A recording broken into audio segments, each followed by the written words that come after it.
one of the major decisions he made uh, relatively early on in life that also affected his writing in a major way was his decision to volunteer as an ambulance driver in World War One. What do you think attracted him to that? Was that typical of boys his age?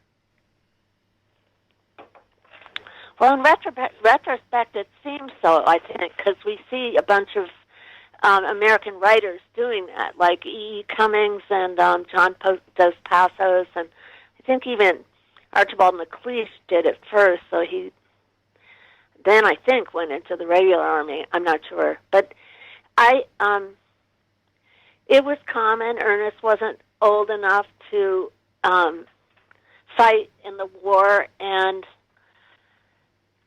he didn't know what direction his life was going in. He didn't go to college.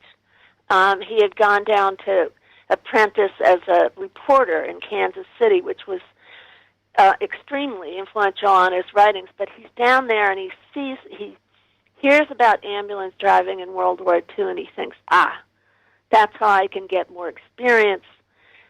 Also, that's how I can get to Europe. He wasn't able to go otherwise, and I think it was a ticket out.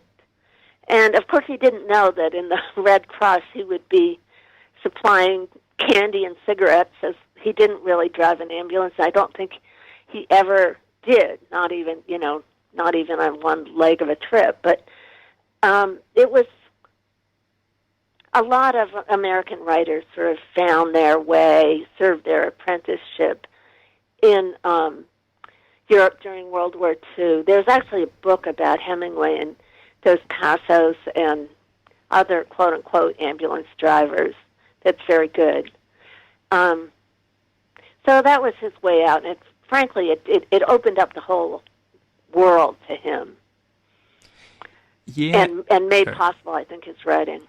well, yeah, I was gonna say that he later on said that his experience with war was, something. It's one of the best experiences a writer could get. Why do you think he would say something like that? Um, okay, well, first, I mean, he's kind of, he's drawn, isn't he? We've already sort of established a very masculine pursuit. And certainly one of the greatest masculine pursuits, I believe it is still, is war. And also for Hemingway, the fact that he would see death. He would actually see people, dead people. He would see people die. He might even make somebody else die. And that was sort of an obsession. When he was on his way to Italy, I think in the way down, it might have been in Italy, it might have been in France, they saw a bomb had blown up. And he and some of the other, I don't know, Red Cross recruits had to clean it up. And he was like taking parts of bodies off the telephone wires, and he especially freaked out. He saw a woman's head, I think, just her head and with long hair, and that just set off claxons in his head. And I mean, the obsession with death in Hemingway, you see that throughout. But for example, it's certainly what drew him to the bullfight. And it wasn't Death in the Afternoon that he in fact wrote that description of cleaning up bodies after a bomb.